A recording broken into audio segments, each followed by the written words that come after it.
안녕하세요.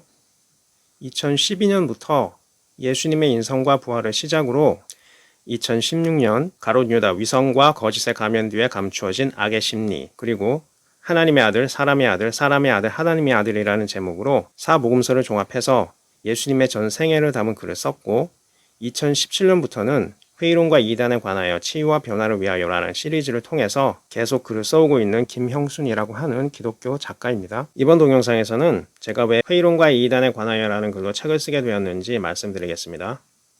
복음을 전하기 위해 반드시 이해해야 하는 회의론과 이단에 빠진 이들의 마음이라는 제목의 동영상입니다. 복음을 전한다고 한다면 믿는 자들을 위한 것이 아니라 회의론자들, 그리고 불신자들, 그리고 이단자들을 대상으로 한다는 가정이 깔려 있습니다. 현대사회, 특히 한국에서 그 사명이 크게 중요한 이유는 우리 사회에 이단의 뿌리가 세력을 얻고 있고 한국 개신교 정통 교단이라고 자부하는 지도자 역시 그러한 이단의 뿌리에 영향을 받고 있기 때문입니다.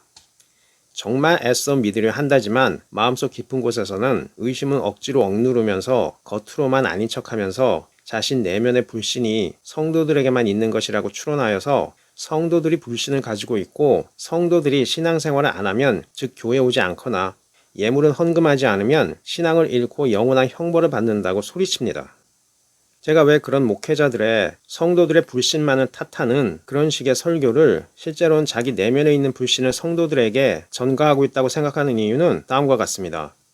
만약 본인이 불신을 극복했다면 자기가 어떤 의심을 했었는지 이해하는 마음으로 말을 했을 것이며, 그래서 동일한 의심을 가지고 있는 성도들이 두려워하지 않고 서로 대화할 수 있도록 마음문을 열었을 것입니다. 그러나 그런 목회자들은 없고 자신이 모세이고 다윗이고 바울이고 하나님으로부터 택하심을 받은 과거 구약시대의 메시아라고 하면서 본인 스스로가 성도들의 불신에 대해서 어떻게 대처해야 하고, 회의론자들이 끊임없이 성경을 비판하고 있을 때 어떻게 하면 기독교 복음에 대한 확신을 가질 수 있을까라는 그 문제에 대해서 본인 스스로가 직접 뛰어들지 않기 때문입니다. 만약 목회자 본인이 의심이 있다면 숨기고 없는 척하기보다 어떤 면에서 의심이 있는지 물어보았을 것입니다. 그 의심에 공감할 수 있는 많은 삶에서의 함정들을 이해하고 그곳에 성도들이 빠지지 않도록 도와주었을 것입니다.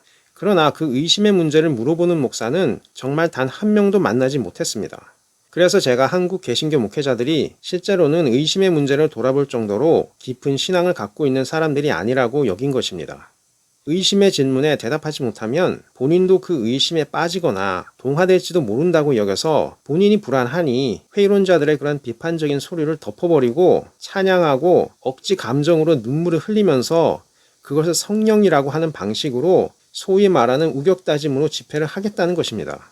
집회에서 찬양하면서 울었기 때문에 성령이 임하신 것이다 라고 말하면 상당히 위험합니다. 왜냐하면 예수님을 정통 교리대로 믿지 않는 그런 집단에서도 찬양을 부르고 그리고 말씀을 보면서 눈물을 흘리는 그런 경험을 했기 때문에 자신이 그 신앙을 믿는다고 그렇게 말을 합니다. 그런 식으로 음악을 통해서 성령을 조작하는 그런 행위는 자신을 재림 예수라고 하는 그런 이단과도 별반 다를 바 없는 신성 모독 행위입니다. 문제는 이러한 의심을 접하는 세대를 살면서 그들이 겪었던 의심의 문제를 당연히 겪을 것이라는 가정을 하고 전도를 해야 하는데, 본인 내면의 의심은 해결하지도 않고 불신자의 의심을 탓하고 저주하면서 사형리만 듣고 집회 와서 소리 지르라고 하니 문제가 생기는 것입니다. 그리고 제가 반복적으로 말씀드리지만 사형리 교리 요약본만 믿고 음악 들으면서 감정만 경험하면 구원이 절대로 아닙니다. 예수님도 그것은 구원이 아니라 하셨습니다. 예수님은 그러한 집회를 이끌면서 동시에 불법을 행하는 기독교 지도자 모른다 하실 것이라고 하셨고, 두 번째 밭의 비유에서 토양이 깊지 않아서 웃자랐지만 태양이 뜨자 곧 환난과 시험 때에 뿌리가 마른 신자들이 그러한 기쁨의 정서에만 의지해서 믿음을 가진 자라고 하셨습니다. 마태복음뿐만 아니라 예수님께서는 요한복음에도 행위의 악에 대해서는 반드시 심판의 부활로 나온다고 하셨습니다. 그렇다면은 기독교인이 절대로 음악이라는 걸 틀어놓고 그 가사가 아무리 정통 교단에서 인정하는 그런 내용의 가사일지라도 그 음악에 따라서 움직이는 정서, 그걸 성령이라고 하고 그 정서를 이용해서 헌금을 강요하거나 선교를 강요하는 것, 그것은 크게 잘못하는 것입니다.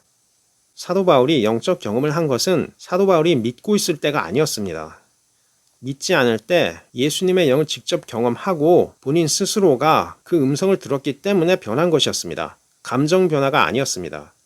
제가 하나님의 영에 관련된 부분에 있어서 제 영적 경험에 대해서 다른 동영상에 올렸었는데, 제가 왜 그 부분에 대해서 상당히 염려하면서 말씀을 드렸냐 하면은, 요즘 같은 세상에 영적 음성을 들었다고 하면서 거짓말하는 사람이 너무 많기 때문에 저 스스로도 그 문제에 대해서는 나뿐만 아니라 영적 경험을 한 모든 사람들이 공통적으로 경험하는 그런 마음의 변화가 중요하기 때문에 제가 말씀드린 것입니다. 교회에서 소위 말하는 집회식 감정 예배, 그런 상황에서는 정말 하나님의 영을 경험했는지 그렇지 않은지 절대로 구분할 수 없습니다. 정말로 하나님의 영인지 아닌지 구분하기 위해서는 정말 사도 바울 같이 본인이 생각하고 있지 않았을 때, 감정적으로 준비하고 있지 않았을 때 정말로 인격적인 만남, 그리고 주어 동사 목적어가 명확한 그런 음성 안에서 교리에 맞는 믿음을 갖도록 도와주는 그런 영일 때, 그때 영적 경험을 했다고 하는 것입니다. 그리고 그 이후에도 본인이 윤리적인 문제라든가 돈과 관련된 문제에 대해서 정말 철저하고 양심에 따라서 행하는 그런 마음을 가질 때에 그 사람의 인격적인 변화를 통해서 하나님의 영을 정말 만난 사람이구나, 그렇게 깨달을 수 있는 것입니다. 우리 사회에서 범죄자로 살다가 개신교로 개종했다, 영적 체험을 했다 라고 하면서 또다시 범죄를 짓는 그런 사람들이 있습니다. 저는 그런 사람들이 예수님의 영을 만났다고 생각하지도 않고 그런 사람들이 구원 얻었다고 보지도 않습니다. 다 그러한 성령 집회를 경험하면서 본인 스스로가 영적 경험을 했다고 하지만, 결과적으로 그 사람들이 추구했던 것은 자신의 내면의 변화도 아니고 다른 사람의 구원도 아니고 결국은 자기 자신에게 돌아올 이득을 위해서 한 것입니다. 가룟 유다가 아무리 예수님과 동행을 했고 예수님의 가르침을 직접 들었지만 예수님은 그의 내면에 어떤 영이 들어있는지 알았습니다.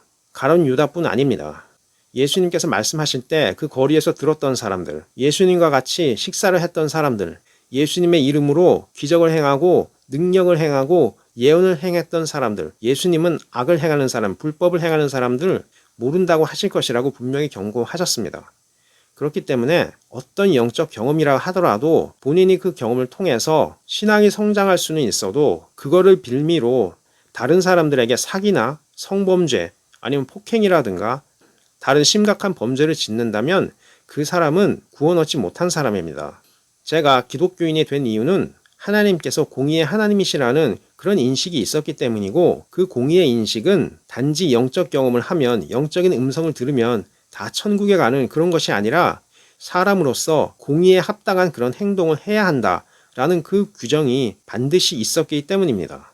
예수님께서 공의의 하나님의 아들이시라는 그 의미를 기독교인으로서 그 가치관을 내재화하지 않는다면, 그리고 행함으로 드러내지 않는다면 그 사람은 아무리 기독교 교리를 믿어도 천국에 가지 못합니다. 이것은 제 말이 아니라 예수님께서 직접 하신 말입니다.